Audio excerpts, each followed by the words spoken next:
உங்கள்கிட்ட ஒரே ஒரு கேள்வி தான் கேட்க போகிறேன், சரியா? இது என்ன ஃபேட்டி லிவர், அப்படி தானே? லிவரில் ஃபேட் கிடச்சுன்னு ஃபேட்டி லிவர். ஃபேட்டி லிவர் எதனால் வருதுன்னு உங்களுக்கு தெரியுமா? தெரியுமா?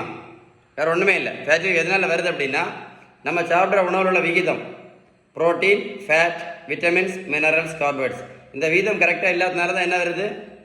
ஃபேட்டி லிவர் வருது, அப்படி தானே? இன்னைக்கு ரொம்ப சோகமான விஷயம் என்ன தெரியுமா? இந்த ஃபேட்டி லிவருக்கு மாத்திரை சாப்பிட்டுட்டு இருக்காங்க. ஃபேட்டி லிவர் சரி பண்ணுறதுக்கு மாத்திரை சாப்பிட்டுட்டு இருக்காங்க. ஃபேட்டி லிவர் எதனால் வருது சொல்லுங்கள்? நம்ம சாப்பிட்ற உணவுள்ள விகிதம் கரெக்டாக இல்லை. அப்போ ஃபேட்டி லிவருக்கு ட்ரீட்மெண்ட் என்ன? நம்ம சாப்பிட்ற உணவுள்ள விகிதம் தான் முக்கியம். புரிஞ்சுதா? உங்களுக்கு ஃபேட்டி லிவர் பற்றி ஏதாவது உதவி தேவைப்பட்டால் 9424074118 கால் பண்ணி பேசுங்க. இது ஒரு முக்கியமான அவேர்னஸ் மெசேஜ். ஷேர் பண்ணுவீங்களா? ஷேர் பண்ணிங்கன்னா நிறைய பேருக்கு யூஸ்ஃபுல்லாக இருக்கும். ஷேர் பண்ணுவீங்களா?